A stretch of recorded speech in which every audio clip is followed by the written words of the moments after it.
Hello and welcome to another edition of Video Games to the Max. This is episode 463, and joining me as usual, Mr. Mark Morrison. Howdy. I'm your host, Sean Garmer, and I thought we were going to be able to just celebrate games today. We were going to talk about the games we're playing. You know, there was a big gaming convention over the weekend, Tokyo Game Show, plenty of showcases to go over.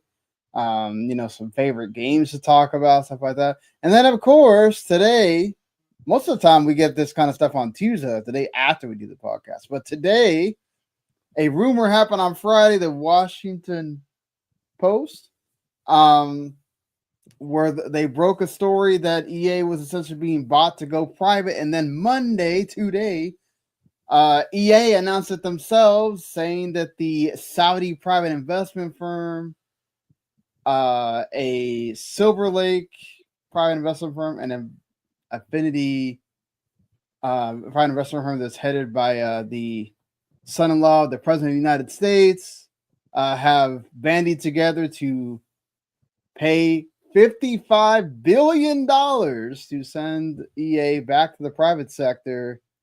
Lots to go over with that and what might happen, what could happen. Is it all bad, or is there some good in there? Well, we can discuss it all. We'll talk about the Sony State of Play and the Xbox Showcase and maybe some other things that we watched over the weekend. Both of us have been playing Hades 2. And Marc has been playing Silent Hill F. So we'll get into all that and more right after this.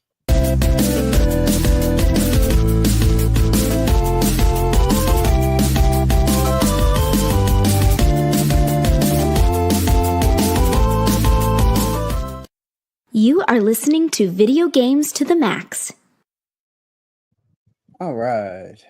Well, Marc, anything going on this weekend here? Nope. Just hanging out, playing games. Yeah, same here.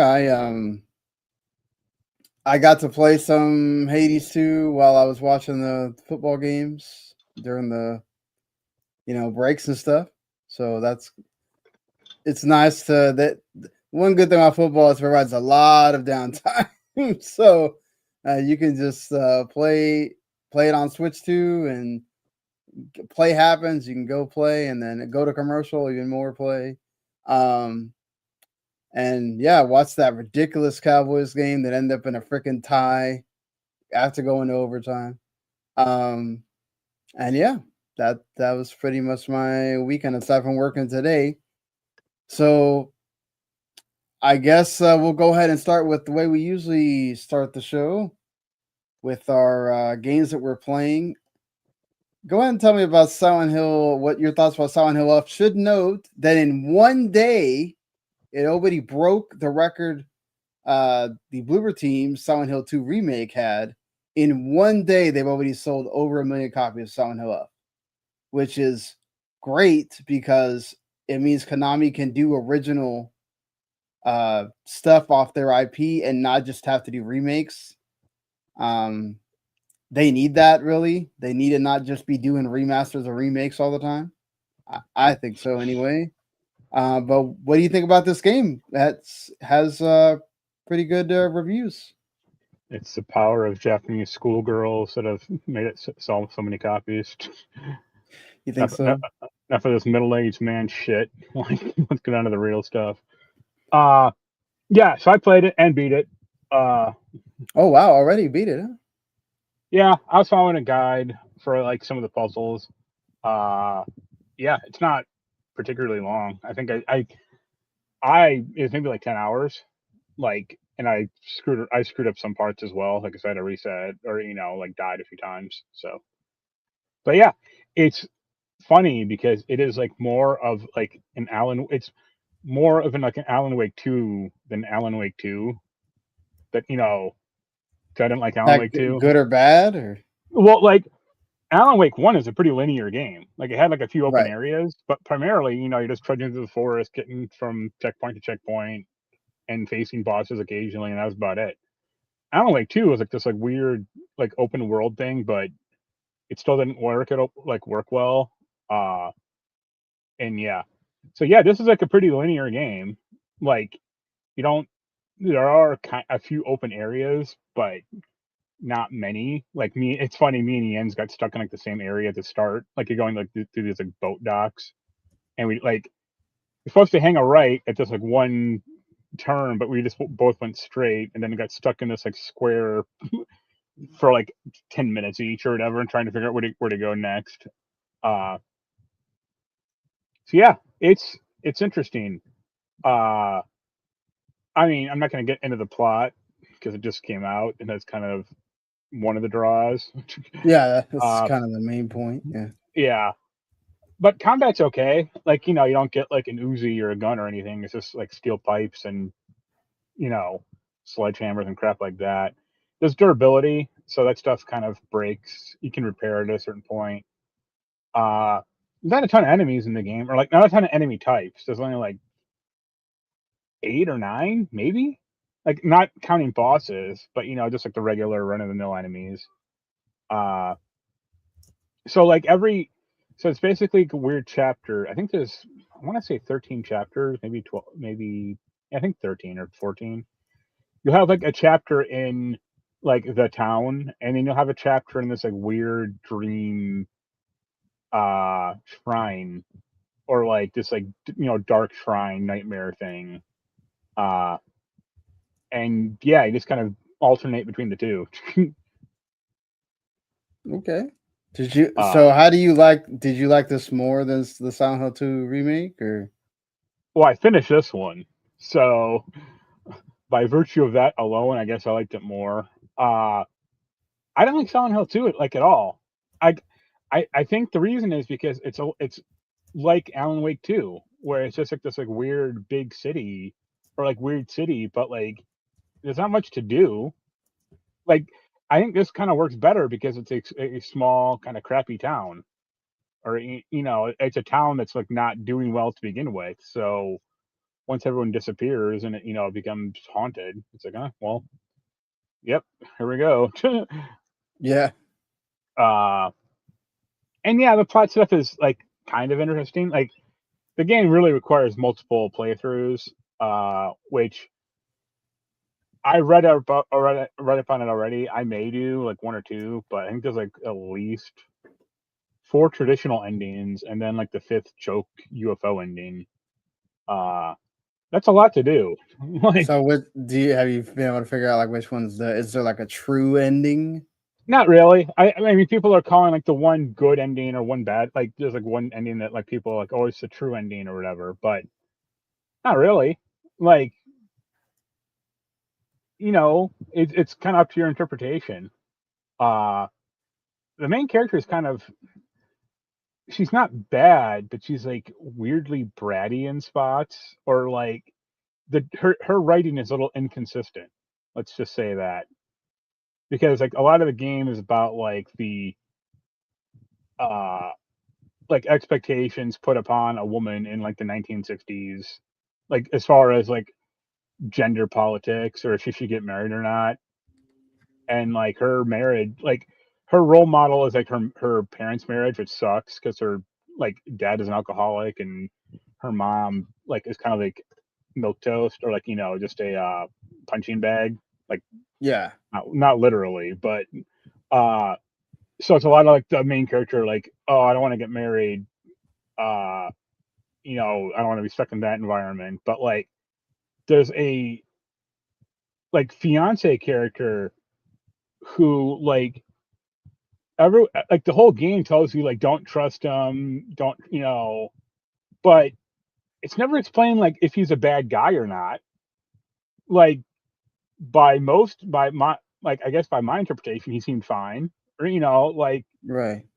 so it's kind of leaving it up to you to decide. Yeah, I mean I'm sure I'll have like if I actually publicized thoughts on this, people jumped on my throat and go, oh, you need to play through the game 20 times to get the super secret 6th ending, and it explains everything or whatever. It's like I'm not gonna do that. Like you could always. I'm sure there will be people making YouTube videos. Again, I'm not gonna do that either. So, yeah, I don't want I'm sure there's going to be some 4-hour lore video on this one game or whatever, or how it Oh yeah, how how it goes into the other games and yeah, all how that it stuff. relates, or it's a no, I don't care that much. I think it's a fine game. The last boss is like really cheap. I thought so you only get 3 weapons in the game, or you only get 3 weapon slots in the game, pretty much. Yeah, And by the end of the game, I was kind of running out of weapons, like because you can the yeah, weapons do degrade, and then you get like toolkits to repair them, but it's only like 60% repair, maybe 70. Like they don't fully repair it. And there are a few weapons they don't really spell it out in like tier list, but like certain weapons are clearly better than others. Like the steel pipe or kitchen knife suck compared to like the axe, yeah. um, Not great.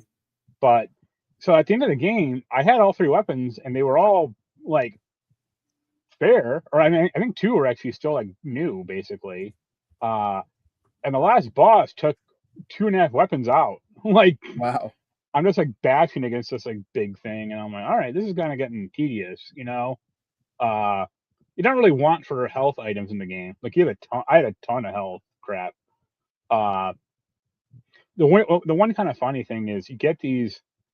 I forget what they are, but they're basically it's called like onamaki or something like that. I forget the Right. Japanese name, but it's basically like passive buffs in the game. And you can occasionally find them in the game, and it's stuff like, oh, your weapon won't degrade as much, or you won't lose as much. Like focus attacks will take quicker to charge or whatever. But you can also there's a currency of faith in the game instead of like money. It's just you know faith, I guess. And you can donate items. Not all items. You can donate a fair amount of items to increase your faith level. Some are healing, some are you just find or like are just for faith. Uh, and one of the things you can do with faith, you can like unlock new passive slots. That's primarily what I did until I ran out. And you can also upgrade. You have health, sanity, which is kind of pointless in the game, and stamina. And stamina is like what lets you dodge and attack. So I upgraded that as much as I could. Right.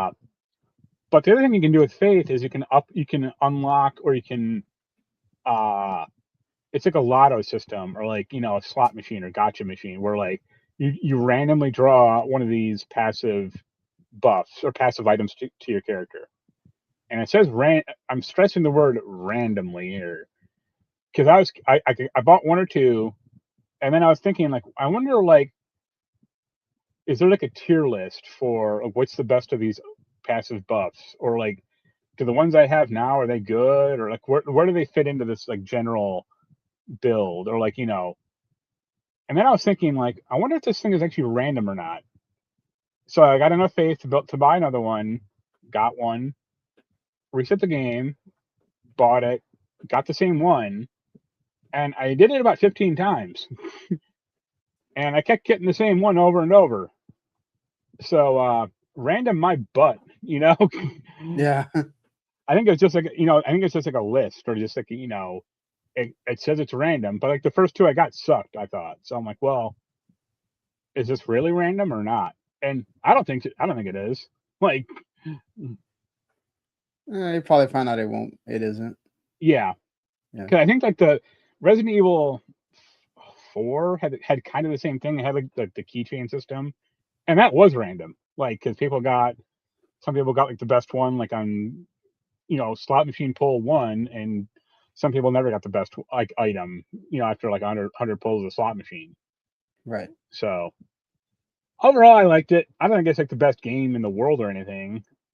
It may make like my top 15 list, but that's by virtue of me not playing a ton of other games this year, yet. Like I don't have Tales of Yotai. I Yeah. probably won't get it to like super late either. But yeah, I thought it was good. Yeah. Any deep questions? I mean, would you say it's more like combat focused, or is it more of like wanting you to like run away and It's avoid both. Like the? I Okay. don't think I really don't think you would have enough I played in this like normal, like easy mode or just like the story mode.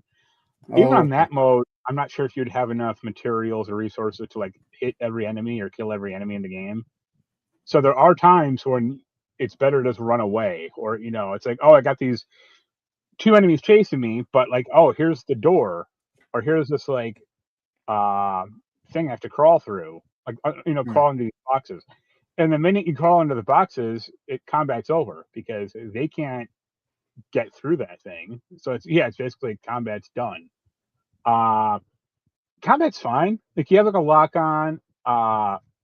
You have like a regular attack, and then you have like a strong attack, and then you have a focus attack. And focus attacks like they cost a little of your uh not stamina, the other one, sanity meter.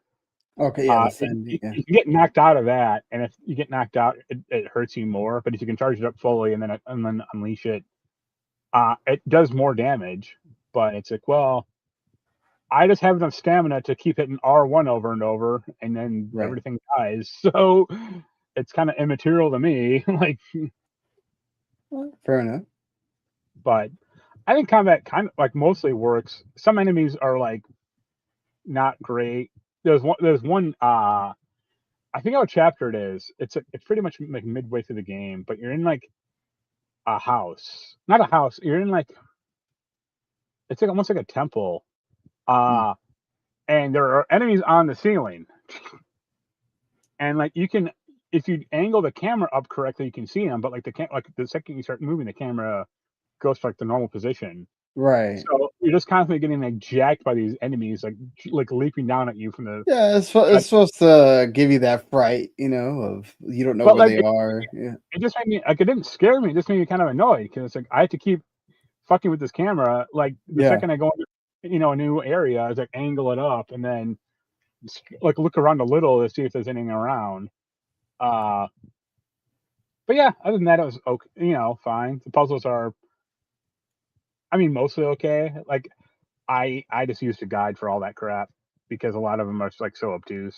Like Yeah. one of them is like you're in the dark shrine like area, and the basic quest is like, oh, go find these 3 Emma tags, and Emmas are like these like wooden plaques.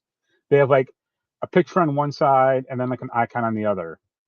And the quest dialogue is like, oh, that find the tortoise, the crane, and the serpent. And I was like, okay, I get, sure, I guess. There's like 200 of these goddamn Emma tags, and like in the first area alone. Yeah. And I'm hunting around because I'm like, what? Like the picture I was like looking at, I thought it's like a bird. So I'm like, is that the Right. crane? And meanwhile, there's like 7 of these birds, and I was like, I guess not. After I looked up at all 7, Yeah. and then I found like the correct one, and then like I did the other 2 like no problem because it was like, okay, now that I know like there's only one tortoise in this like board of shit, or like 5 boards of shit. It's like, okay, just look for the turtle and then flip it over. Meanwhile, there's like one enemy kind of stalking you in the area that you can't kill, so Yeah. that's cool. And it like I had a friend of mine who was like a big Silent Hill fanboy. Like he bought the game day one, got the steelbook. I think he has all the others too. He's like mega fan. He Yeah. asked me like what the puzzle was, and I had to explain it to him. So it's Uh, not like, oh, it's me being dumb. It's like, no, this game like yeah. So doesn't. it's not very transparent as to what Yeah. you're supposed to be doing there. So Yeah. yeah, if the game is like intentionally fucking with you or like not, I don't need to spell it out like 100%. Like I don't need an arrow telling me, hey, go here, pick this up. But like Right. it was like so nondescript or so obfuscated. So it's like, yeah, I'm just gonna use a guide because I don't care that much, and I want to eventually I beat the mean, you game. play how you want to play. There is a lot of games happening Right. right now. This week, when we get to the end of the show, and I talk about the games that are coming out this week, it's like, hey, if you wanted to buy all those, good lord, Right. Get the wallet out for that. But yeah, I Or don't know if I'll review it or not, but if I intend to, I'll probably give it like an 8 out of 10. yeah, hey, There was like, that's pretty good though. I mean, well, like I said, that's like great.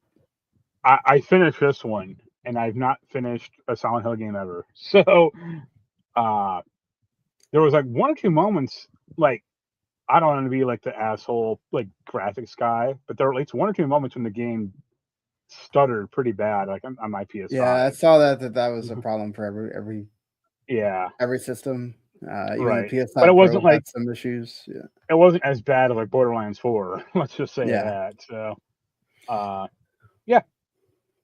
All right. Well, I'm glad you enjoyed it. You beat the game and everything. So, Yep. there you go. You get Mark's thoughts there. Let's move on to a game that both of us have been playing. It's my only game that I've played this week. Hades 2. It's finally out on version 1.0, out on Switch 2. That's what I've been playing on. I know you got your code from Greg Kasavin there Yep. on PC. You're I farther than bullied I him. am. Right. What do you think compared to the first one? Is it better? Is it, about the same? I would say it's about the same. I think like parts of it are better. But like the one thing that's a little worse to me is actually like the main hub area. Or it's not. I kind of wish I had a map, or like at least initially. Like now I kind of have it a little more figured out. But like some of the background blends into like what you're like the pathing of where you can go or should go. So it's like, can I go down this way? You mean the area before you like go out, right? Right. Yeah. Yeah, And even I on agree like, there. Yes. There are times where I'm just kind of like, where am I supposed to go? I mean, it's a good idea for like, it does make it feel kind of like seamless, right? Like you're not, when you go from one area to the next, it's not like jarring. So right. from that perspective, I think it looks good. But I do agree with you. Like there's times where I'm like, did I already go here? This where I'm going? Like I kind of look at it based off of like, oh, who has like an exclamation mark above their head that I need to talk to? And then I'm like, okay, that's where I'm supposed to go. Right. Yeah. And there's like one area later on, which I know you haven't gotten to yet, that is like that it has this problem like 3 times over. Like it's like it looks like it should be simple, but it's like very jarring to like get around in, which really sucked. Right. But other than that, I like it. I'm not really using the witch's staff. I'm using like the blades because Yeah, that's how as soon as I got the blades, I was like, oh, this is great. I feel much better with this. I've unlocked 5 of the 6 weapons. I haven't unlocked the 6th one yet. But yeah, I think it's pretty good. Great writing as usual. Or we know Greg knows how to write. So yeah, I mean, and the characters are great, just like they were in the first game. Right. Yeah, I think some of the boons or like some of the gods' powers are a little, I wouldn't say weaker, but like there were clearer, stronger gods in the first game than this one. Or like, okay, just get Zeus's power and you can steamroll everything, And you can kind of still do that in this game, but it's a lot more like rare. Because it was funny, like I want to say like the first or second roll through, I got like a legendary boon, like an upgrade or whatever, and I was like, wow, that's already throwing out legendaries like that quick, huh? And it's like, all right, but I only got like once, and then 20 more times I never saw one, Yeah, I do like the randomness of it a little bit, just because I've had 2 where I had where you can freeze enemies, and then one where you can like put them on fire or whatever, and then like outside of those 2, I picked the ones where like your the actual active ability is like that you can dash around and make them weak and stuff like that, because it's like the thing that they were giving me kind of doesn't do a whole lot. Right. Because like the at least I haven't done a ton of the upgrades, so like for me, like the special, at least with the knives, like now with the staff, the special that you get kind of actually seems better than the ones where you get with the knives, because it feels like the knives are meant for me to just like go in and slash everything, right? That'll change. Oh, it does? Okay. The knives actually are great for the special because you just throw it and it comes back. and that can be very effective. Okay, like I you haven't don't gotten get- to that part. I've only gotten the ones where like at the beginning where you can turn it in between 3 and 5 different like arrow things that go out, and then the other one. right. So Well, that's if you charge it up. Like all weapons, you have like a regular attack and then you like a charge attack. okay, the Just like charge, the right? regular knife attack, you just throw it and it comes back. Yeah. Which is fun because if you don't want to get in close and get like hit by something, either a projectile that can just do it for you. So the unique thing about this game is there are 2 paths to go through. There's like Right. the underworld path. That's like what you start off with. And then there is like the upper path where you actually like on Mount Olympus or trying to get to it. That takes some getting to. Like to even open up that path, I think it took me like 12 runs, to like progress the plot enough so I could get like the ability Right. to open it and then get the materials to open it. And then once you get up there, you're like cursed, so you're constantly losing life. Oh man. Okay, that's interesting. Yeah. But then like you eventually get a spell that like lifts that. And that's the area Like permanently, or it's just like no, on that one run you got it. no, permanently. So you Oh, can okay. just, and that's the area like once you actually like fully up and on like the surface, that like it's just a big town that has like 8 or 9 different like paths for you to go through, but it's like really hard to like navigate kind of because like the scenery blends in with like the pathing itself. But yeah, I've gotten to the 4th level of the underworld, and I got rocked real hard on that because enemies just like constantly spawn in. And I got to the 2nd level of the surface path, and then I got killed on that. Yeah, I made it to like the second boss of the underworld part, and then that's as far as I've gotten so far. That fight sucks. I really dislike that fight specifically. Yeah. But I do like, I mean, obviously this is a thing in roguelikes, but like I loved it in the first game and I love it in the second game of just you do feel like that sense of getting stronger. Oh yeah. And all that once you get some of the better get different weapons, and then just obviously you learn the different monsters and stuff and what they do and things like that. So, yeah. I don't like the first fight is against your your teacher, the witch teacher. And like the first few fights, I died or like, really did it like the skin of my teeth. But like now I'm like not that concerned, let's say. Because plus like not only do you know like all the attacks they're gonna do, second it's just like it becomes like you're so strong you can take them out a lot faster eventually. Right, yeah. So I had like one build where like I melted at like half her health in like 20 seconds. I'm like, what the hell is going on? Yeah, it's like what did I do here? But it's cool. Right. Yeah. Looks nice. Just like, on my computer it runs at like 160 frames a second. So. Yeah, the Switch 2 runs it at 120 if you want that option. It looks great in both handheld and on the TV. So, you really can't go wrong with that. It's not a graphically intensive game where it's gonna right.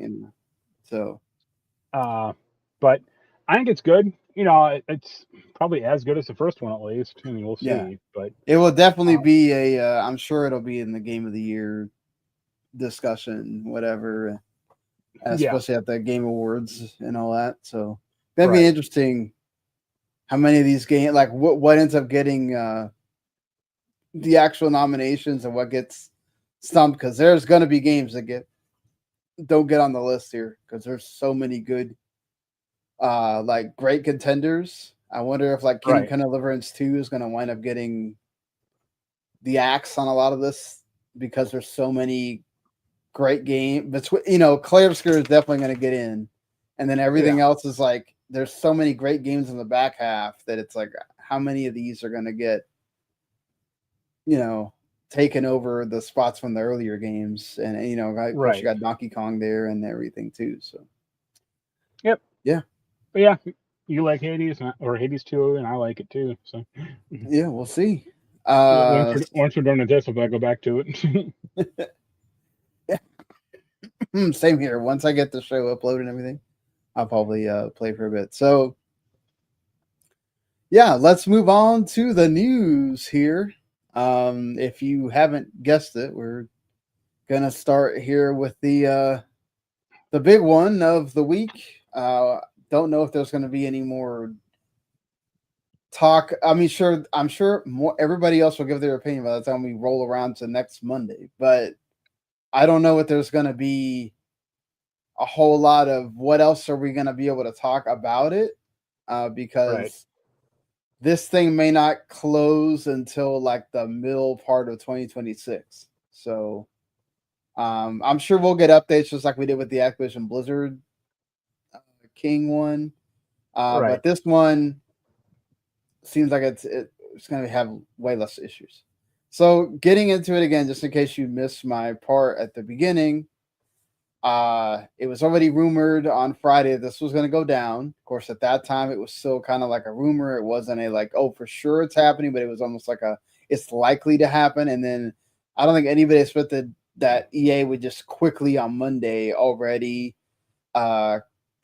make it a thing. And it was reported by all the business sites and obviously the gaming sites, and that the Saudi private investment fund, along with Silver Lake, which they're involved in the TikTok thing with the US right now, and Affinity Partners, which is owned by Jared Kushner, who, of course, is the President Donald Trump's son-in-law. And, Silver Lake's been involved in some other things. They were involved in the Skype thing to Microsoft. We know how that turned out. Yep. The Saudis, of course, own a bunch of different pieces and a bunch of different video game companies, including Nintendo, Capcom. They already own 10% in EA. So that 10% basically rolled into this deal along with that. So essentially, most likely the Saudis are going to be like the quote unquote majority owners here. They own, just to kind of roll this out, 6.5% of Take-Two, 6.6% of Capcom, 4.2. It like fluctuates with Nintendo. I think at one point they owned like 5%. Now they own less. 10% of EA. They own 96% of SNK, and we saw that with their super aggressive rollout of the what was it, Mark of the Wolves? It was a sequel, but yeah, City of the Wolves. City of the Wolves. That they even got it at WrestleMania and all this stuff. Yeah. They did a lot of stuff for it, which turned out not doing well, not doing anything, and in fact, the CEO of SNK had to resign because it did not. Yeah, that's the funny thing about City of the Wolves is, they're having a big tournament about it. Like you can win $1 million, or it's like that. Yeah. Meanwhile, you can't use Steam charts just for like everything, but it's a generally good benchmark for like to see how well a game's doing. City of the Wolves only has about 150 players total, or not total, but like daily. The peak was like 4,500. Yeah, oof, that's bad. Yeah. I mean, obviously it's just Steam. There may be some more on console, but it's not gonna be that much. Yeah, it ain't gonna be like, oh, Steam only has 150 players. The PS5 has 2 million. It's like maybe 1,000, maybe 2,000, but still, it's not like enough for like a viable fighting game community, or Because I have a friend, and like, not only that, also it's just embarrassing. Yeah, it's bad. I had a fighting game friend. She was talking about the tournament, and I was like, "Hey, sign up," because if there's only 150 players on Steam, let's say 1,000 total. Like, it's not like Street Fighter, whereas tens of thousands of people playing it, or like you might do pretty well in a tournament because no one else is playing it. Right. I mean, also they're the ones that created the Savvy Games Group, which owns a nice chunk in Embracer Group, and they also own the Face It, which is part of the people that own the Evo now, Right. and they also own Scopely, which owns Monopoly Go and Niantic, part of Niantic, which obviously Pokemon Go.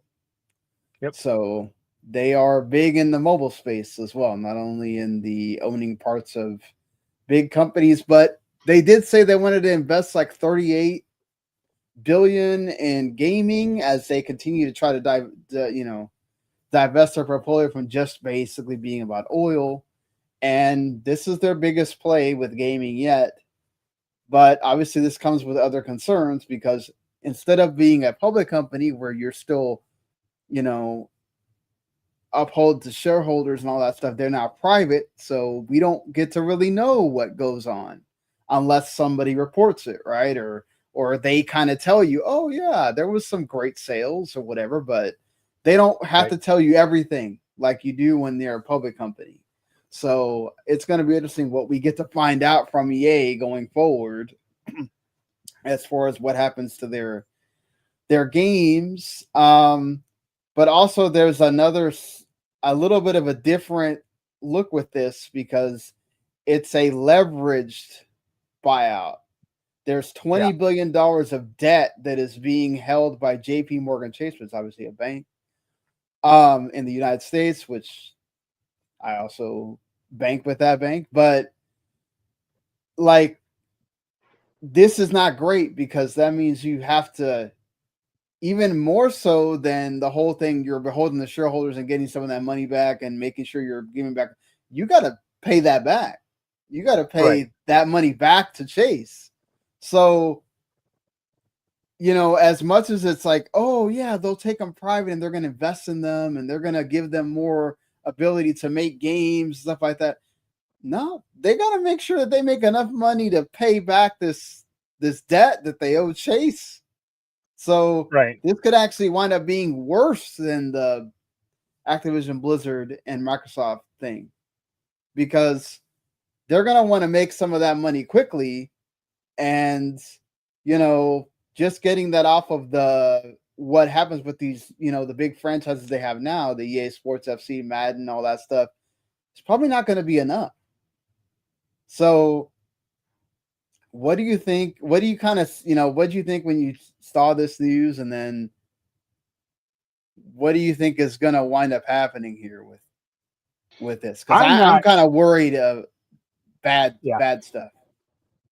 I'm not quite as concerned about as you are about the public versus private knowledge. Yeah. Like, I think it might actually maybe be a good thing, at least in EA's case, because you don't have everyone like hyper focusing on like, oh, did this game bomb or do well. You won't have that information unless they give it to you.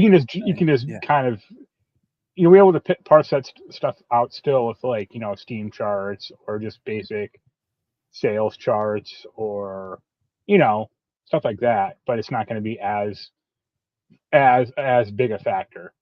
I think a leveraged buyout's terrible. Yeah, it is absolutely awful, to be honest. Yeah.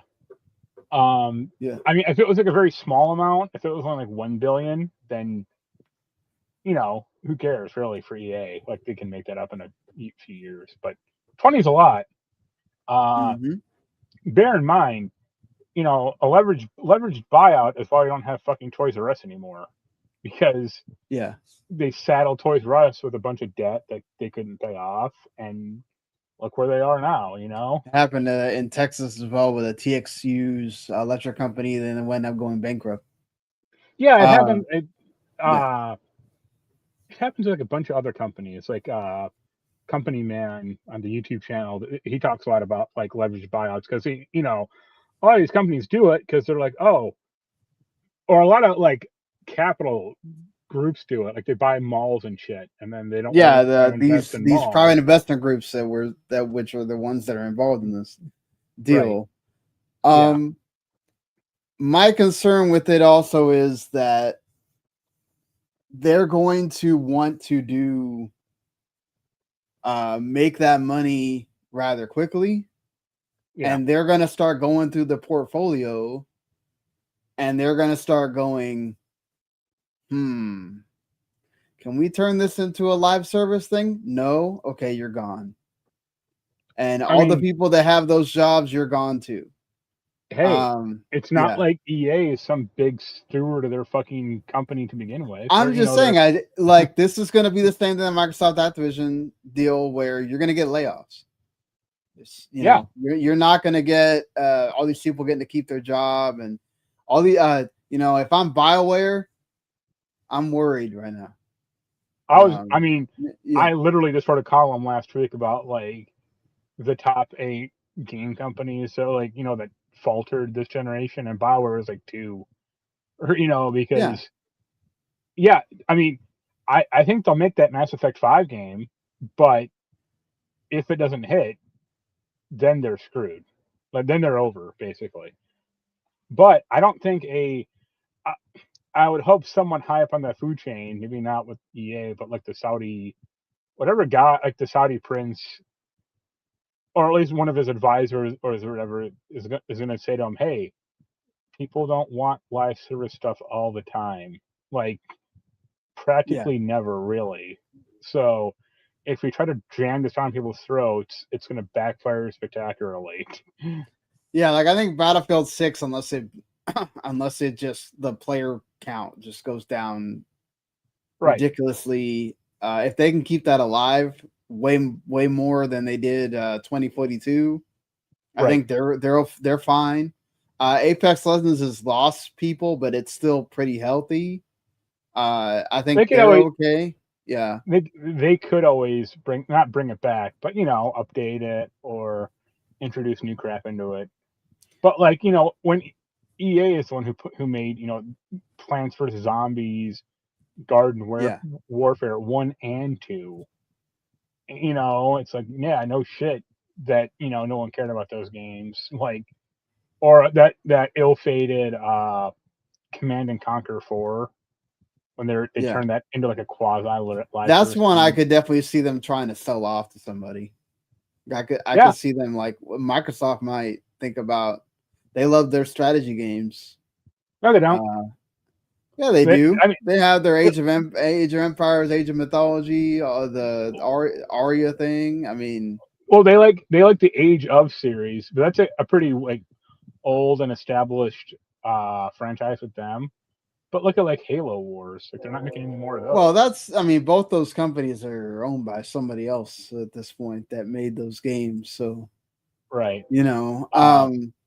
Well, they own Blizzard. They could have them do it. It's not they could have Blizzard. That's what I'm saying, though. They could if they wanted to get IP. Like I'm sure The Sims is fine.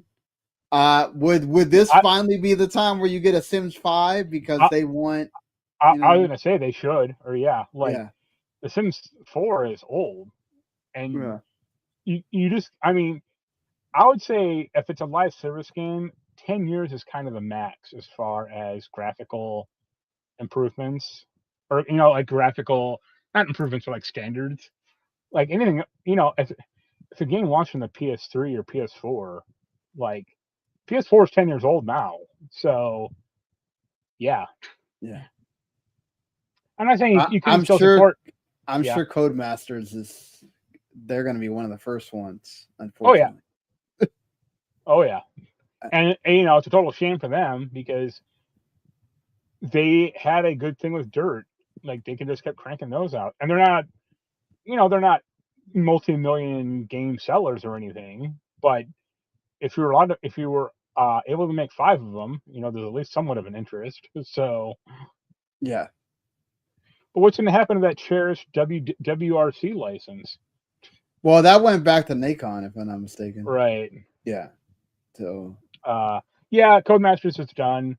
I would say. Well, I don't want to say that for the people that are working there right now. I'm just saying that if y'all, any of these companies where you haven't a game has not come out, or like Motive that's making that Iron Man game that like who knows if that's coming out before this acquisition is done. Like I'd be watching out for them.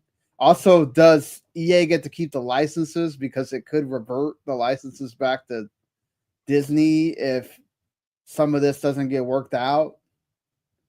Yeah.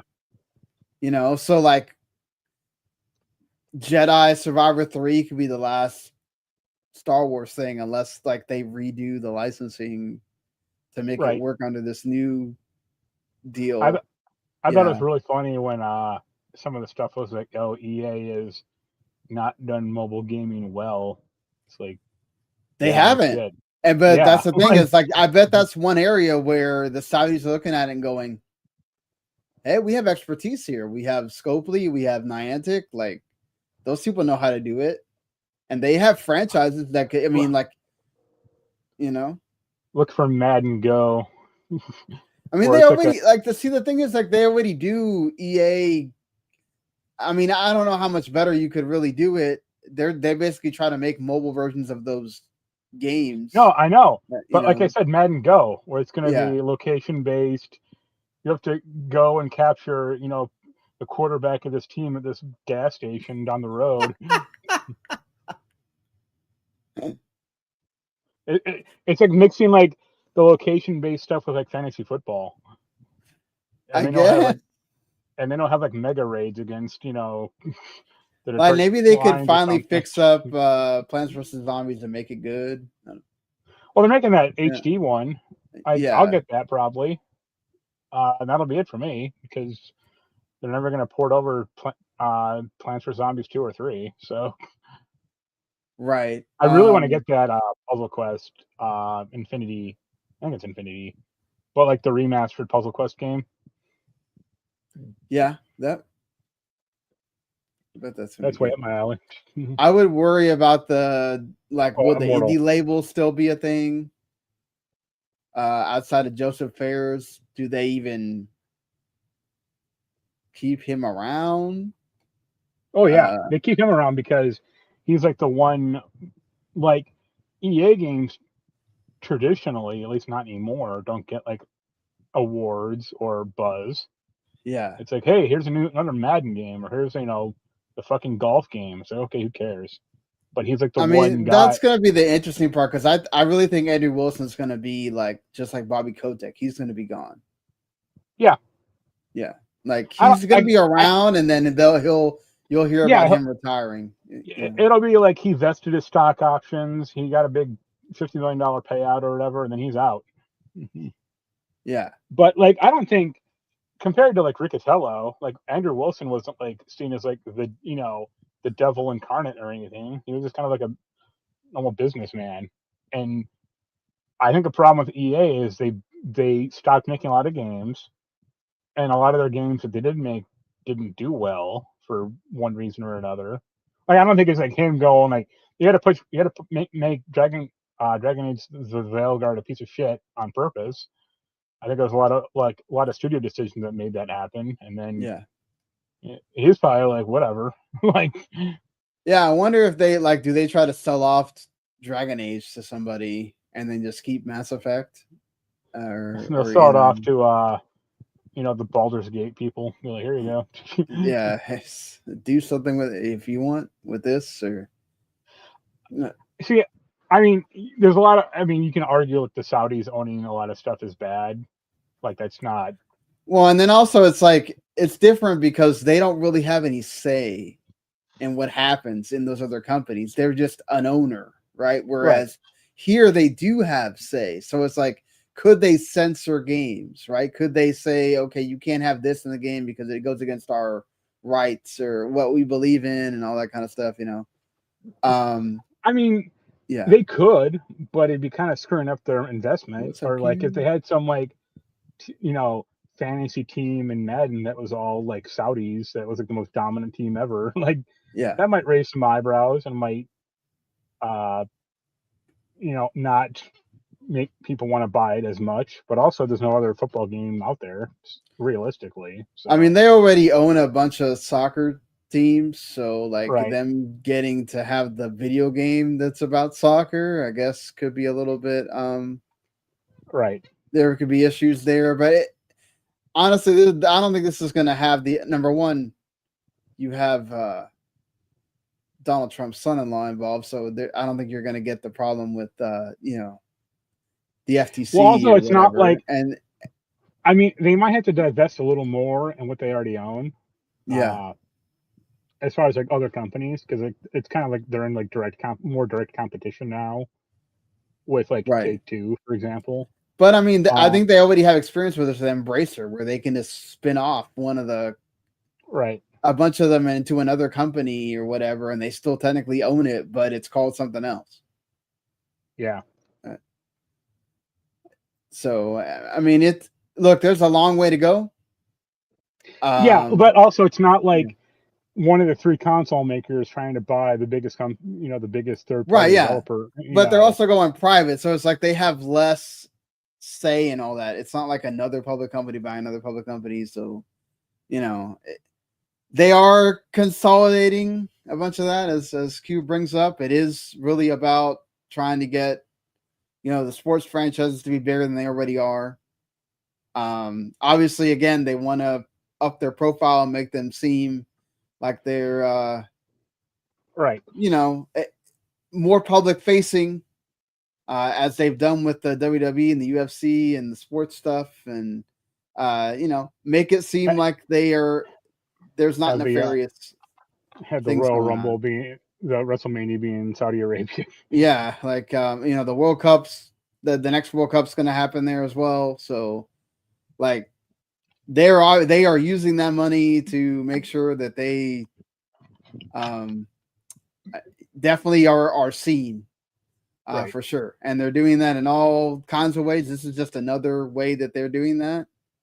Again, like, I can't really say anything until we start to see it play out. But the thing is, like you mentioned earlier, the leverage buyout thing is very kind of frightening, because if something goes south, man, you could all of a sudden see a bunch of people lose their jobs, a bunch of franchises all of a sudden get sold off, or those studios get closed. Okay, like the So, jobs thing is like would be bad, but like the franchises being sold off, I look at it as like a positive, because it's EA is not going to make another Burnout game ever.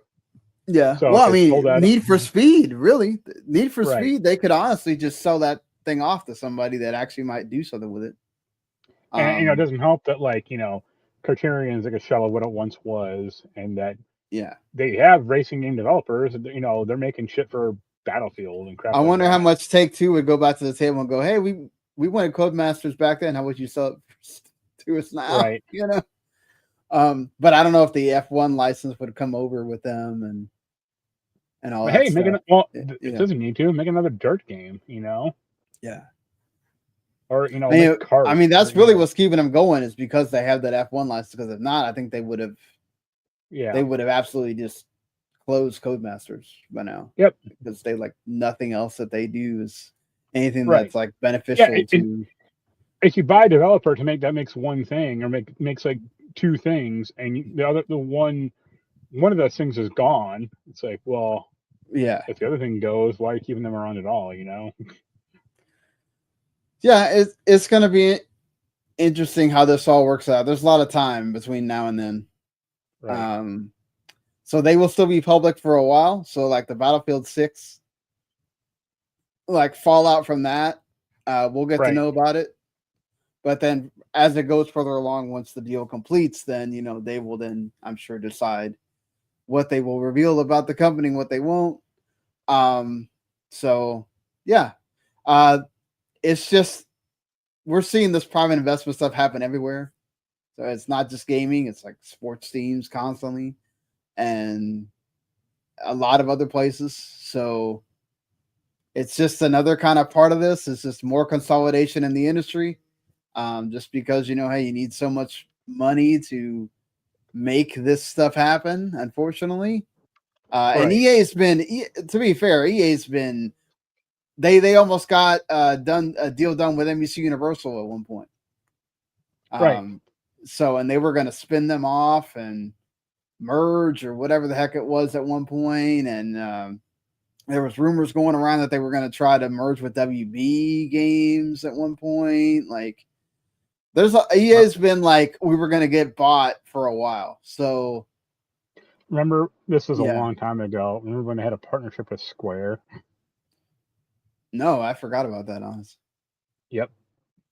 It wasn't like Square was going to buy them or anything, but it was like, the angle was like Square was trying to get more of their games in like the American market, and then Yeah. EA was trying to get more of their games in like the Japanese market.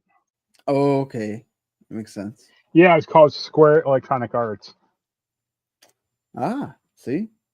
Learn something new I mean, here. the funniest thing about all this to me really is like, EA is trying to get bought for $50 billion, or Right. Meanwhile, no one wants to fucking touch Ubisoft. Well, Tencent already did that. So Yeah, but not like they spun off fully. the other companies. So Right. I mean, that's the thing, is like it had to be something like this, because if Microsoft or Sony tries to buy them, you're talking about just inhaling a bunch of debt, and then you're definitely going to come under scrutiny if you're Microsoft. And does Sony even want that? Right, all Right. that excess stuff that you're going to get with that they don't want anything to do with. So yeah, it's just there's not that many companies that can go around just buying another one. And it's just funny, it's like the only one that's a public company that's left aside from Microsoft is Take-Two. So Right. yeah, interesting how this has happened.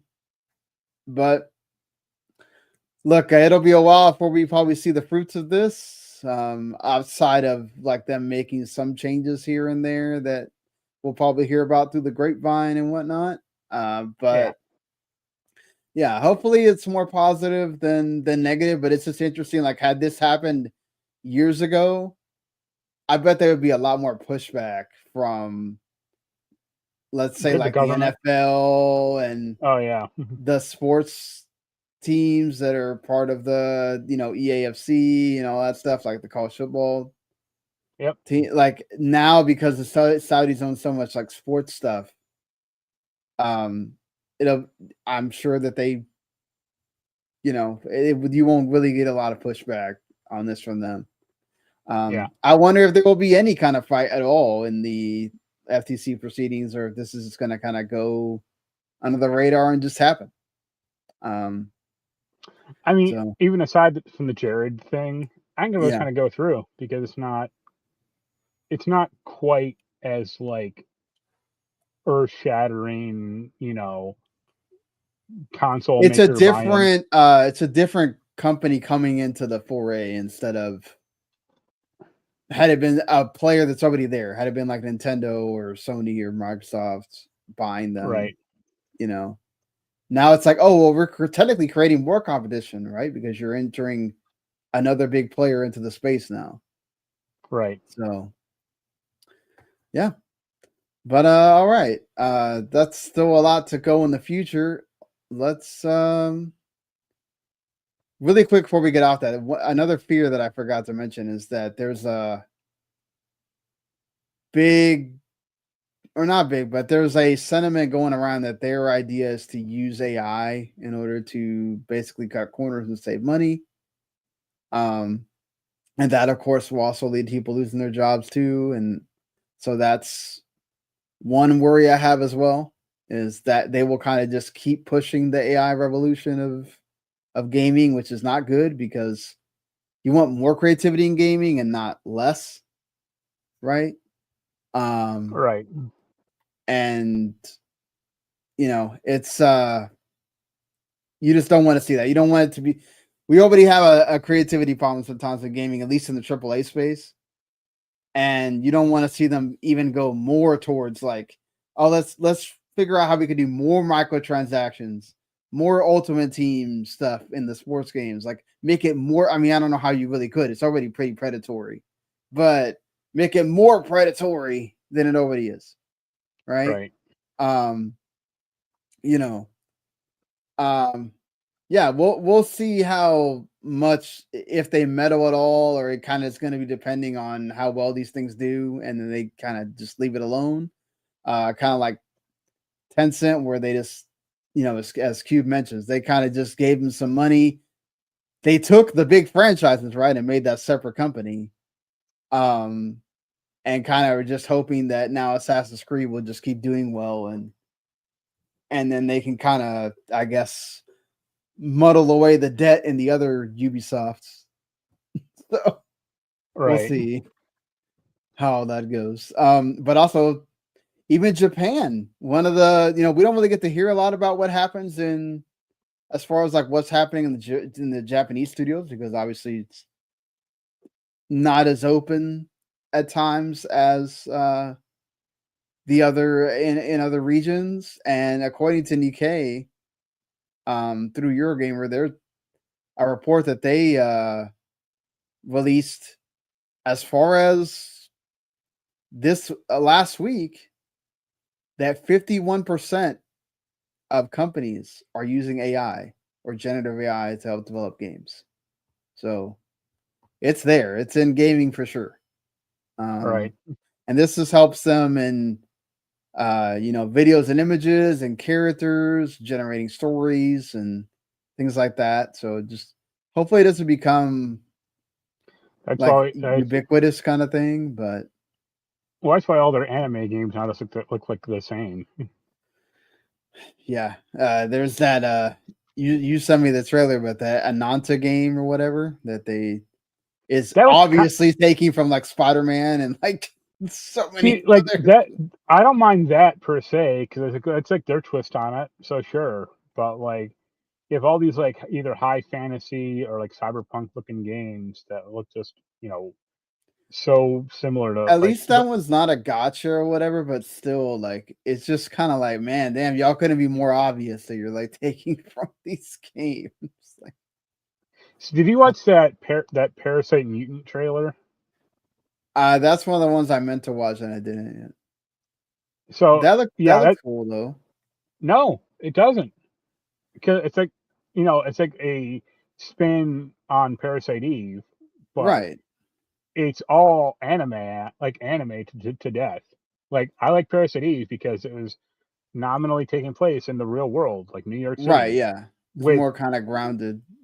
they had like an anime looking character kind of, but she was like like a regular woman in the game. It's not like she, I think the character might have been mixed ethnicity.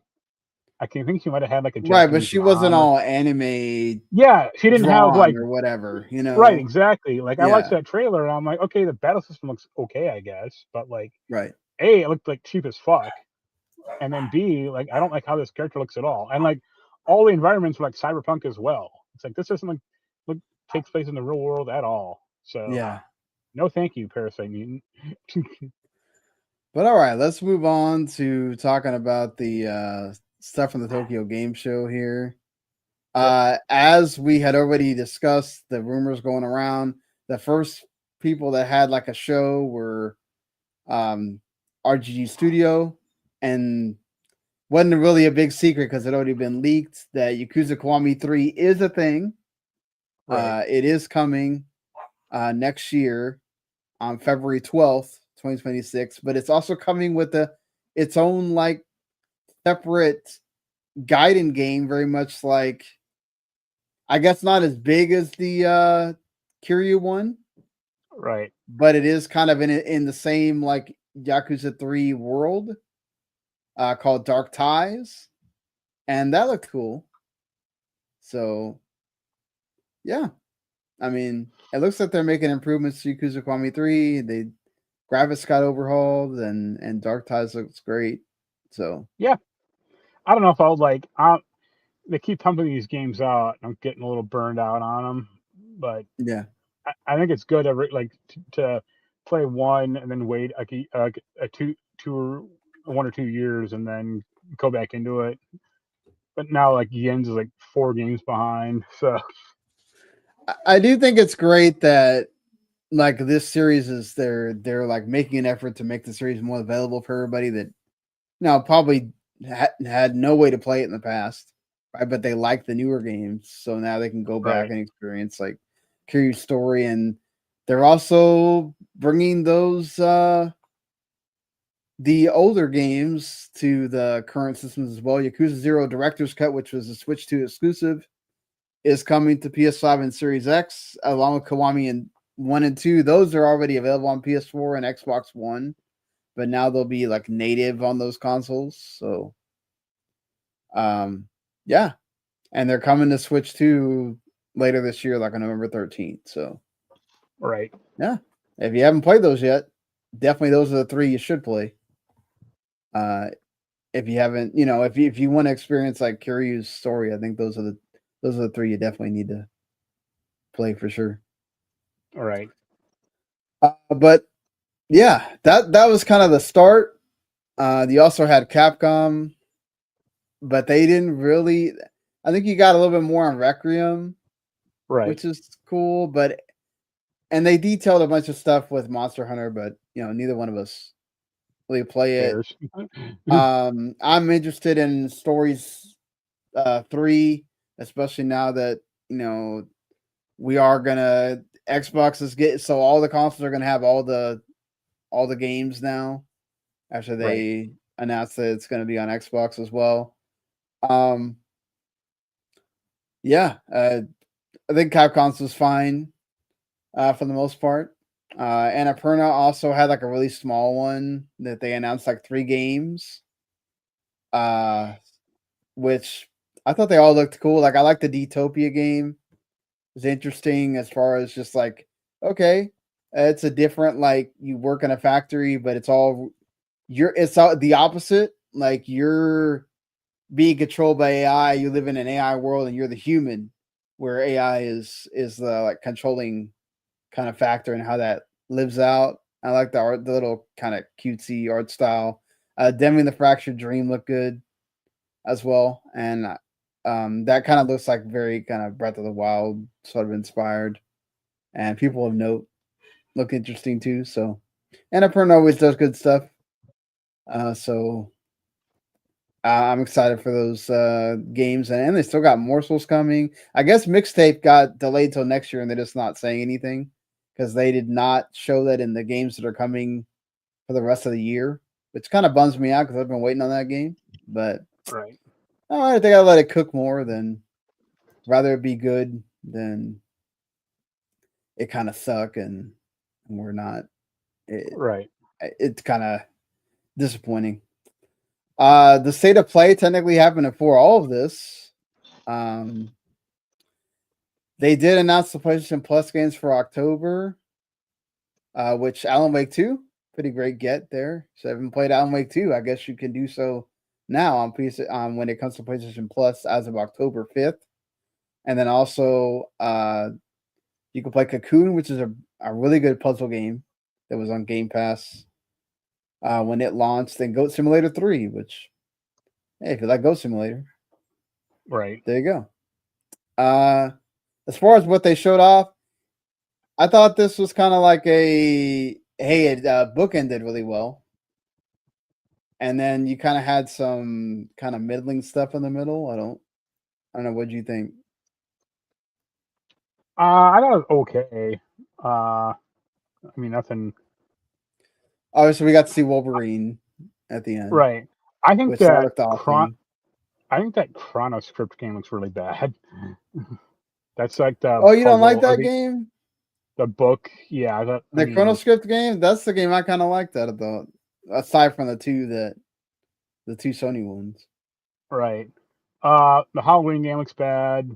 What do you expect? People are gonna like it. It's gonna have its fans, just like the Friday 13th one. Yeah, and then like a year and a half later, they'll lose the license and have to shut it down. Just like the Ash vs. Evil Dead game or the Evil Dead game. Deus Ex was kind of looked like Deus Ex the Remastered same. Looks like no, it looks worse. Like there's like one model looked like slightly better, but on the whole, it looks like dramatically worse than the original game. Which I guess that's impressive. I thought it's funny they announced like, well, I'm happy like Flight Simulator's coming.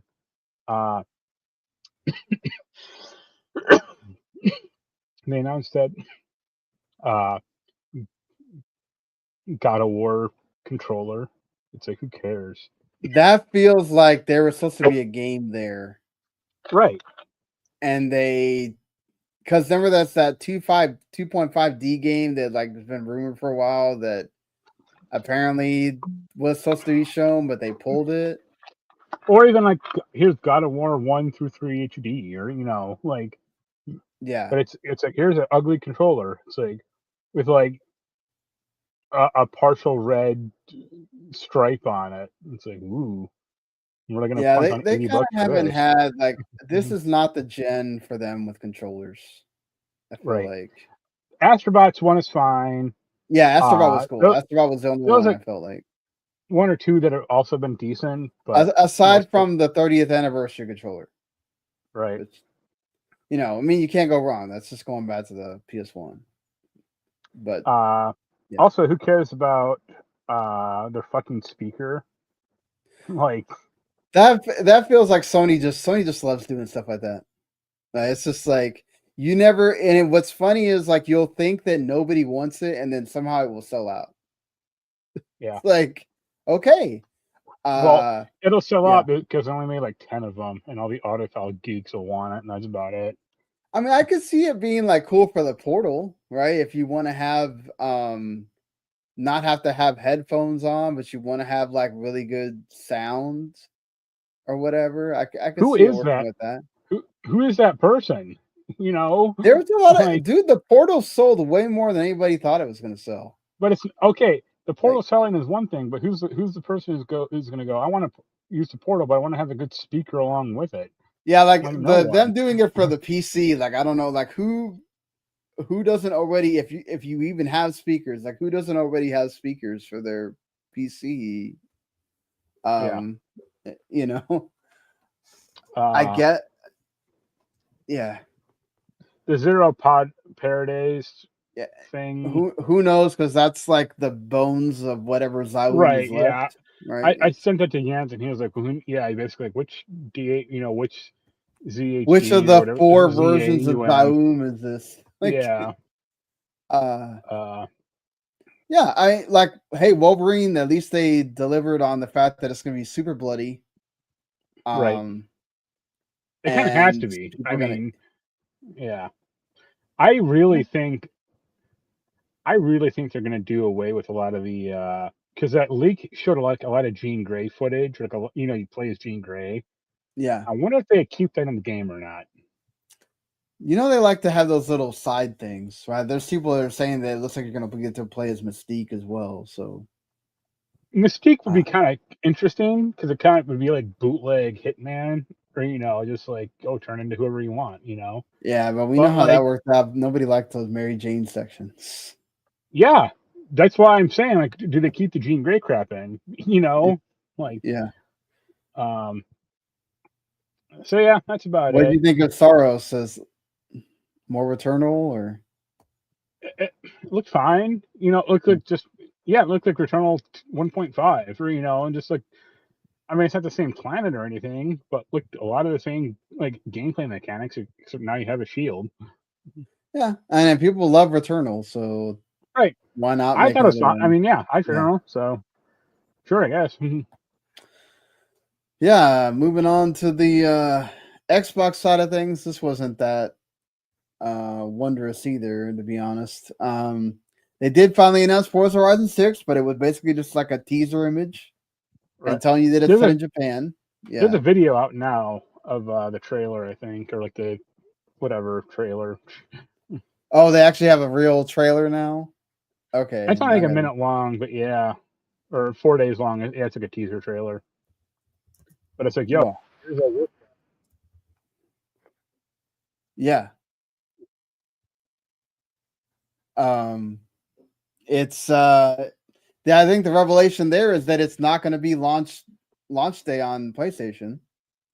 Right. Which many people thought, okay, they're done with this timed exclusive thing, and no, they're not. Apparently, it's going to come first to Xbox and PC, and they're going to make PlayStation gamers wait. We'll see how long that is. I expect a year. I think that this is somewhat more of like they're not really built to do the multi-platform thing. I really don't know why you would, if you've done everything else that you basically own as multi-platform. I don't know why you're like holding Forza as the one. Because Like that's the franchise. It's not Gears. It's not Halo. It's going to be Forza. That's going to be the exclusive franchise. I don't care personally. I think it's like actually a good thing that they are sort of trying to have a semblance of we care, right? Of time exclusivity kind of matters. We Right. can't afford to make it constantly exclusive like we could in the past, but we can at least give the Xbox people a bone and say that hey, we at least this one franchise, we're not going to let it go multi-platform. Obviously, we don't. Fable, for all intents and purposes, is not going to be day one PS5 either because they're having a hard enough time just getting that thing on Xbox. Yeah. It's not, it's not going to be on PS5 because it's not a real game. So I don't know if Gears E-Day has ever been announced for PS5 officially or not. Didn't you say that Reloaded bombed? Reloaded, okay, but Reloaded is different. Like Reloaded is essentially like Last of Us remaster. Like, Right. and it's not like you're giving anybody anything that wasn't already. So this was already on Xbox remastered before, right? Yeah. So you've had 10 years to play that thing on Xbox or PC. And then, we remastered it and put it out the same day as you put out Helldivers 2 on Xbox. Yeah, it took out all the oxygen in the room. Nobody gave a shit about Gears Reloaded getting remastered again. So I think if you would have brought out Gears 2, 3, and Judgment and made it a collection, I think that might have done more numbers, right? And put it on a different day that wasn't on the same day as Helldivers 2. You might have got a little bit more play from the PlayStation people, but there's no rush to go play an old Gears game, right? Like I think I think Gears E-Day might do better. But yeah, I think if it was like the first 3 Gears games, like a Gears collection, that'd have been good. But just like the first game, it's like I think the first game's still the best one to me.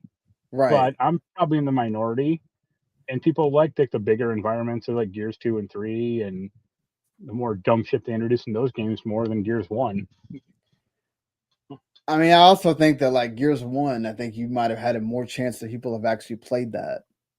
Like whether it was at a friend's house or they had a 360, right? And they played that. Whereas like, okay, Forza, there's a big chance you didn't play Forza 5 because that's only been on Xbox One and Series or whatever, right? So most likely you did not own an Xbox One, so you didn't play that. So there was a bigger chance of like, oh, okay, this is going to transfer over. People are going to want to play that on PS5. Yeah, we'll see about Gears E-Day, but I just okay, cool. Microsoft is doing this. Let's see if they continue that trend at all with anything else. I don't think so because it's like Bethesda and Activision. It just doesn't behoove them to keep that stuff. They had some like their TGS thing is always kind of weird, to be honest.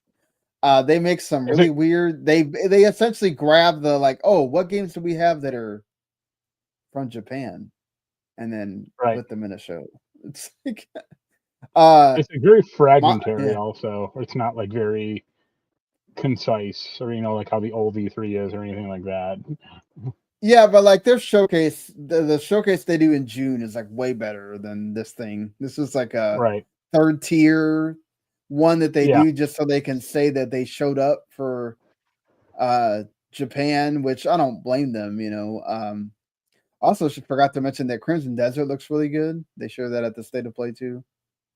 But honestly, the biggest thing that they had in here outside of Forza 6 and more Ninja Gaiden 4, which never going to say no to that. But that's almost about to come out.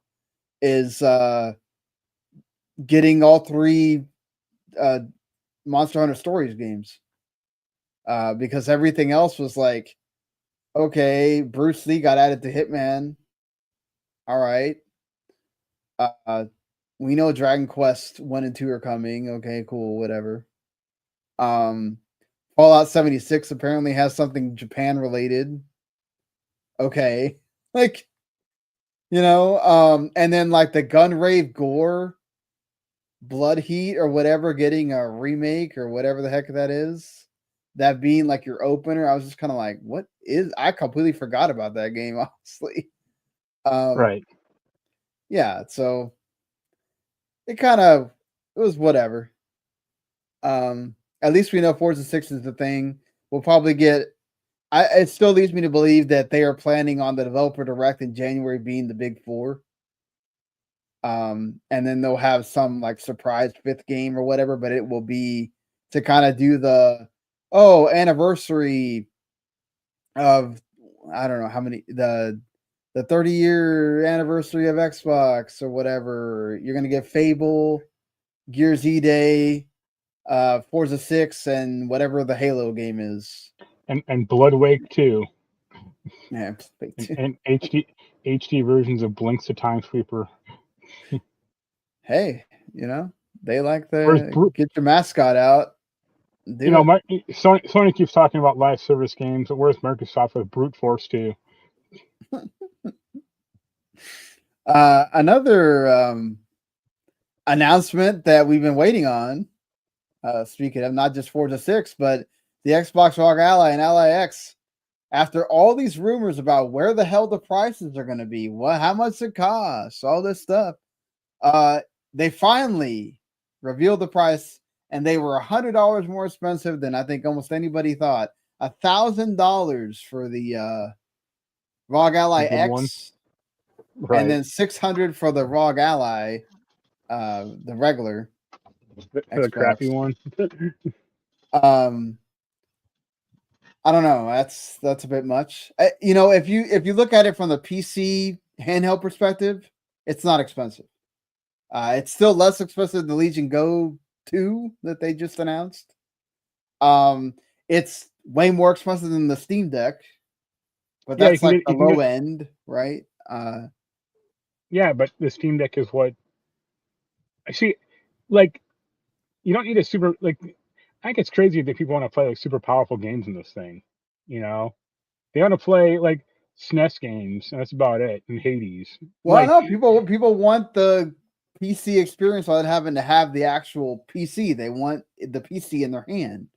So it makes sense, but get ready to pay PC $1,000 prices for it. Like this isn't like isn't there like some other handheld that's like $1,400? Yeah, that's the Legion Go. The Legion Go 2. It's like $1,350, like for the best version. I mean, if I cared about this, go ahead. If I cared about this at all, I would probably just get like the expensive Steam Deck. Because all my crap is on Steam anyway, so what does it matter? Like, it's not like, and if like the 1 or 2 like offshoot examples, like you can still install like other operating systems on the Steam Deck. Like, it's not like that big of a deal. So I don't want a Windows experience on a handheld thing because it's going to be terrible. No, I mean that new UI seems to take out a lot of the bulk away from that. Which, I mean, hopefully that is going to come to Windows 11, and then when you buy a laptop, you can. For now, yeah, but they'll bulk it up soon enough. They'll be pushing updates and all this other stupid. It'll be like, you want to install Game Drive 365 or some dumb shit like that. No, I mean, I do think that that's their prerogative. They want this to be the main OS that people use for these things, so I think they are going to try to push it. That's not. I mean, that's great on surface level. To me, I think this doesn't. I don't even want to think about having one until they have the emulator or whatever it is that they're going to do that allows you to play your Xbox games that you own that are not Play Anywhere on that thing without having to do remote play. Because right now, for me, if I'm having to do remote play, I don't really care because I'm having to use the cloud and it's not natively playing the game. So therefore, I'm not really getting much out of having it on the handheld, because I could literally play it on a freaking potato and it would do the same damn thing. So, but I think if you have a lot of Play Anywhere games, right, or Game Pass, then go for it. I think if you have the money and you want to spend it, then go for it. I just don't. To me, I'm at that point. I would maybe consider if I didn't need a laptop. If I had a new laptop and I really just wanted a handheld, to have the handheld, to play stuff that's not Switch, to play the PC stuff, I'd maybe consider it. But knowing that I need a new laptop, it's just not in my realm at this point. And if anything, I really wanted, I could just get the some other like older version of the Ally or something, because that UI is going to come to the older Allies as well. It's not just Xbox Ally exclusive or whatever. Yeah. Which I honestly think that like that's another thing of just like, I get it that you want to be the main UI, but it's like, wouldn't you try to make that exclusive to the Xbox thing for a while to try to get anybody to possibly like want to buy it outside of the enthusiast? But apparently this is going to be available at Best Buy if you want to go to a store and buy it whenever it comes back in stock, obviously, because the LIX sold out already. But honestly, it's kind of like the joke you made earlier. We really don't know how many units did they actually make, right? Right. Like if you're saying that you made like 30 and they all sold out, okay. I mean, for each region, right? They according to Microsoft, they just sold out in like every region or whatnot, but like the regular Ally is still not sold out in some places. I think the scalper thing is funny because now it's going for like double the price on eBay. I don't know. The scalpers are idiots, bro. Didn't y'all like learn with the Switch 2 already that shit's over? People are not going to pay your exorbitant price for having these things. They're just going to wait. Yep. Like, if you went and bought one of these things to try to scalp it, you're a dumbass. Seriously. I mean, you can scalp it for like $100 extra, like that. Like, it's not out of the realm of that. But yeah, like, but I've seen people like putting it up for like $2,000. Like, yo, bro, come on. Right. If you're that if you're that insane that you need to have that thing on day one and you're gonna pay $2,000, yo, heaven help you, man. I'm glad that you're in that kind of position that you are able to spend money like that. Most people are not. So, that is what it is for you there. But hey, at least they're out now. They're going to be fully available to the public on October 16th. So if you want one, go get it. Moving on from that to some Nintendo stuff here. In a surprise announcement, Doug Bowser is retiring at the end of the year. Mark. Yep. Kind of similar to like the Reggie thing. Like Reggie called it quits right after the Switch won. Of course, he's been with Nintendo for a while at that point. Doug Bowser also has been with Nintendo for a long time at this point. And, almost 20 years. That's a long time to be with the company. And, he's going to, he was a longstanding member of the NOA leadership. And now Devin Pritchard will take over. She joined Nintendo 19 years ago, has been part of the NOA leadership, been a part of the board of directors. So she's been with the company a while. Right. And it's a woman leading Nintendo, which that's a different aspect for Nintendo now, as far as the Nintendo of America side of things. Right. And hey, hopefully this is good for them leading into the future. I know a lot of people are, the weirdos are dooming out there, but most of like the business or gaming world that I've seen, like that know her, or yeah, she's like competent and good. So yeah, it's gonna be good. I'm kind of no opinion, except that my fervent wish is that once because I don't know how old she is, but Doug Bowser was like 60. She doesn't look. I mean, she doesn't look like she's like 40. Like she looks like she's probably like early 50s maybe. Uh so let's assume that she's around for like 10 or 20 more years as like the president, and she retires. My fervent wish is that John Vignacchi takes over. Yeah, she joined in 2006. Right, but she was like, I wasn't like fresh out of school or anything. Like, but oh man, it'd be so great if Johnny Vignacchi took over. But yeah, I wish her luck. You know, I think she might have a hopefully a better relationship with like Nintendo, like main Nintendo, because it didn't seem like NOA has the greatest relationship with Nintendo of Japan for Yeah, some like reason. ever since Reggie left, and I think Iwata was also like a kind of like a Good person. go-between for them. Yeah, bridge or Yeah. yeah, like right. Whereas, like, now it's kind of like they're doing a lot of the decisions, and NOA kind of feels like they're just kind of following along. Right. Um, Yeah, she needs to. Hopefully, she stands up for a little more for like the consumer, and then kind of puts the kibosh on some of the dumber shit that Nintendo Japan does. yeah, I just don't look. We don't know how much they might say something, right? But we don't Right. really know how much she gets to say or Yeah. he does at all. I mean, she's currently their executive VP of sales, and so that's another thing too. Of like, she is coming from like a sales background, so Right. like, I wonder if that's going to have anything to do with,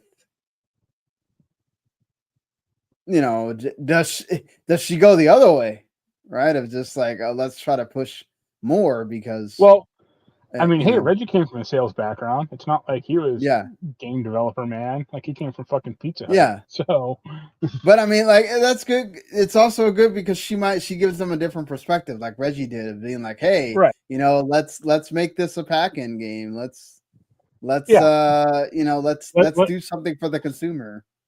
Yeah. anyone who bought that stupid welcome thing gets a credit. We just give everyone else the game for free. Oh, the welcome tour.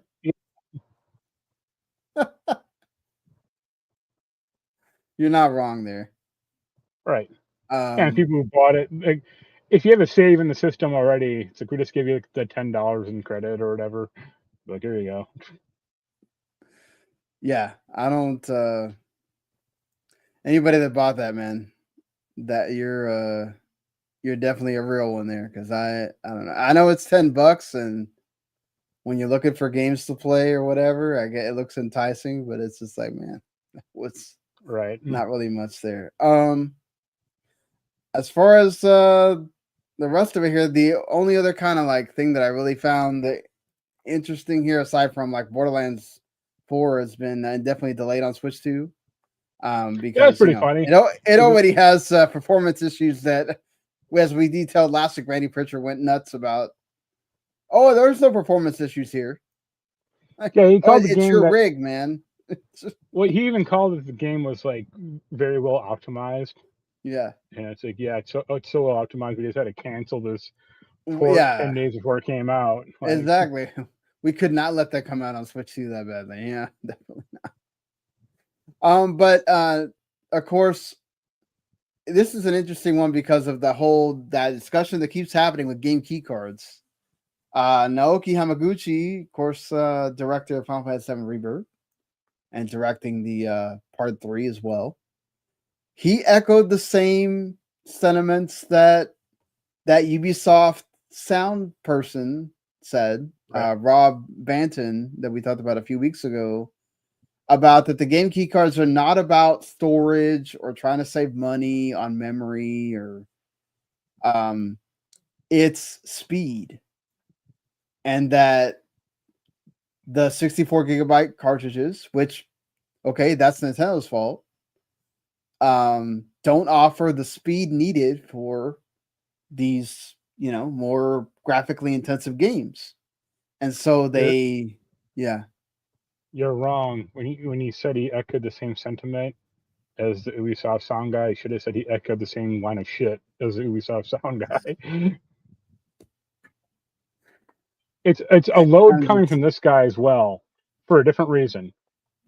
Even if the Switch 2 like cartridge was as speedy as possible, they couldn't fit the game on it. Period. Like they can't, it's an 87 gigabyte download, or I think like install, and it's a right, but consistent. also like apparently doesn't work as well with the SSD or whatever that But it's, I mean, yeah. it's still immaterial. Like my point is like even if the card worked or the cartridge worked just as well as the SSD, the cartridge is too small for the game. So that's the But they main can thing do that like if Nintendo can do it, they can do like compression or whatever to make it fit on there, and then you 20 download the gigabytes. thing. Yeah. No, if it was No. like Okay. 500 megs, maybe, but not. Or if it was maybe like 1 gigabyte, but like that's a big ass game. Even like the first one with I think it comes with prepackaged with Integrate, right? Yeah, that too, So right? yeah, Yeah. no way could they put that on a cartridge. But uh it's still like him saying like it's a speed thing. It's like, and also like Final Fantasy It- VII is not like the biggest game in the world, especially the first one. Like right, but if you're you're not. including member integrate is PS5 only, so they No, have to no, take the but PS5. Yeah. I'm talking about like as far as like the game world itself. Like Final Fantasy Yeah. VII is just Midgard, and they're not like blazing through the city at 100 miles per hour, where the game has to keep like loading in new parts of the city instantly, or Yeah. new terrain or anything. So you load the city in, or like wherever you are, and then when you start moving, the game starts loading in new textures and new map, and that's it. But it's not like Spider-Man, or you're not going across the city like in the blink of an eye. Yeah, I mean, so this is what he says, just to kind of get that clear. He says, I've heard the reaction that the various Nintendo gamers have towards the game key card. I understand where they're coming from. Definitely, I can see the things that they are maybe annoyed with, maybe why they don't like it, and I get that. But certainly, among developers, the discussion about the game key card format is perhaps a bit different to what the fans maybe expect. It's always, I think, looked at in terms of memory restrictions, and that is an issue. That's not something we can ignore. The fact that the standard cartridge has a smaller memory, and we have to work around that. But I think perhaps for the biggest issue for developers, certainly for people like us who make high-end HT games, is the loading speed, because you compare that to the solid state drive and the speed you can get from loading from that, it's going to be inferior to that. It just has to be. That's the way the media works physically. So that's the bigger issue, really, in terms of making games, making high-end games to Switch 2, and what it allows. Obviously, by doing a semi-download version of the game, you could then use the SSD, rely on that for that smoother loading. So that perhaps the bigger issue in terms of a developer.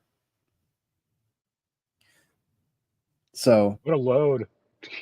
you know, What they should do is release Final Fantasy VII Remake with 2 game cartridges, and but I halfway think that's through, like, doesn't that make that worse? no, it makes it more authentic to the original Final Fantasy VII. Where it's like halfway Well, like, through, you're okay, like, then Rebirth would have to be like 3 cartridges. Like, yeah, it'd be awesome, it'd be huge. hilarious, and you just fill up like the rest. Because like, okay, I think remake is like 87 gigabytes. So like, have the first game cartridge be like 64 gigabytes of the first game, or as much as they can fit onto it. Have like a point Yeah, where that cuts it off.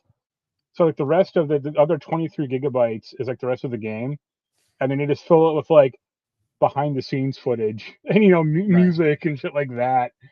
Or you just put like Final Fantasy VII, like the original version on it instead as well, and that But cell phone version. well, it does. Apparently, it does come with that. Actually, it does come Yeah, with that's the like the original digital 7. one, I think, right? Yeah, but like the thing is also is just And again, if yeah. if this is a problem now, it was probably a known problem a few years ago.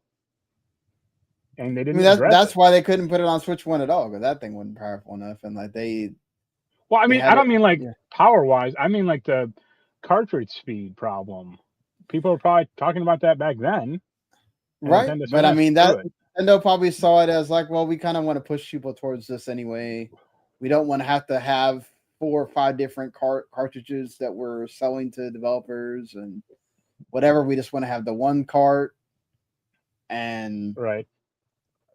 but the thing I don't understand is like you don't even want to make a concession at all of, well, what about these smaller games like Octopath Traveler 0, Dragon Quest Right. 1 and 2 HD? Like, really? For the physical people that like those physical games, like, damn, you can't even make the concession of putting those on cartridge. Right. To kind of like let people know, okay, we hear you. We know you want some of our games on cartridge, so here's the ones that we can put, and the ones that we can't, I'm sorry, you just have to buy them that way or just buy them digital, Right. But yeah, speaking of another game that could probably be on the cartridge, a game that is coming out out now, by the time you're watching or listening to this, Final Fantasy Tactics Remaster or Remake or whatever they want to call it, Evil East Chronicles. That's $50, and I'm pretty sure the gigabyte space would definitely fit on the cartridge. Yeah, my friend has the PS5 version. It's like 6.5 gigabytes. Yeah. So, yeah.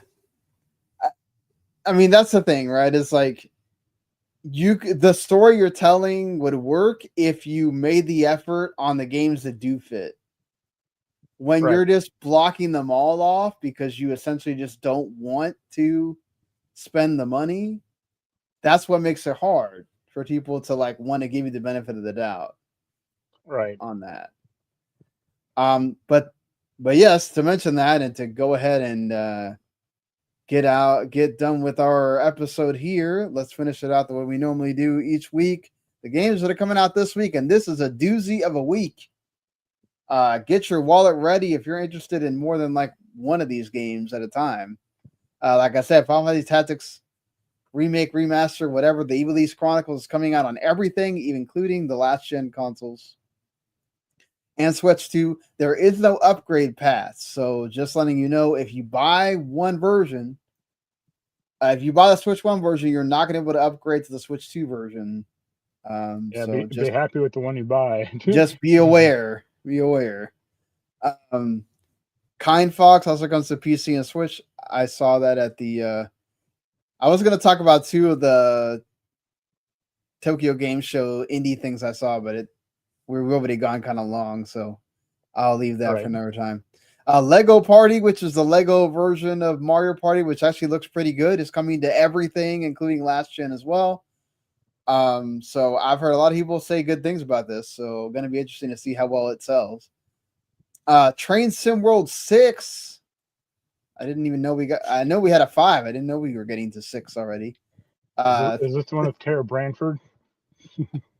Don't know. That's coming everything but Switch and Switch 2 today, essentially. Then we move on into October, and that's already presenting a doozy of itself. Ghost of Yote comes out on the 2nd. You say you're gonna get it later? Yeah, I asked Adam for a code or to try, but he didn't. He said good luck. Yeah. Like, when do we ever? I don't think we've gotten anything from Sony in like forever. Right. So yeah, even Outer Haven doesn't get anything from Sony either. To be fair, so Sony's very selective on who they work with to kind of bring that the up. 4 big sites, and that's it. Yeah, like you either have to be like a Sony only site, or you have to been working with them for a while. Right. Super Mario Galaxy 1 and 2 come to the Switch. You can also buy them separately for $40 each, or you can buy them all together for $70. Whatever you want to do there. Tough call. If you already own the All-Stars version, honestly, save you some money. I would say All right. I've seen the graphical improvements, and it's like not that big a deal, but I know some people are just like, that is. What about the mouse controls? I guess if you want to play it that way, sure. Castle of Heart Retold comes out on the 3rd. That is coming to everything. Digimon Time Stranger. I'm hopefully waiting for a code to come in for that. PC, PS5, and series. One of my, most anticipated games of the year is coming. The 2XKO is coming to PC. That's the fighting game that I've seen a lot of hype around. As well. I was hoping it was going to be sequel to 2 Extreme. Yes, that's all we've been waiting on there. But man, yeah, there's a lot coming in this little time frame here. If you wanted to buy like 2 or 3 of these things, get the wallet out. For that. Personally, like, I already bought Hades 2. I decided against Trails for now. Might pick that up later. Yeah, I'm kind of thinking between like Tactics or Digimon if the codes don't come in, because it's hard. It's really hard to justify $120, $125, because Digimon's $70. So, and then Ghost of Yote's there, and I'm just like, man, I want to play that too. I had another $70 on top of that, so yeesh. Big window there for people wanting to buy a bunch of games. But we are definitely in the review season, the holiday season. Throw everything out at once time and get ready. But all right, we will see you next week. We'll see what awaits us there. Until then, appreciate everybody listening. We will like, subscribe, follow, all that stuff. And we'll see you next time. Later. Later.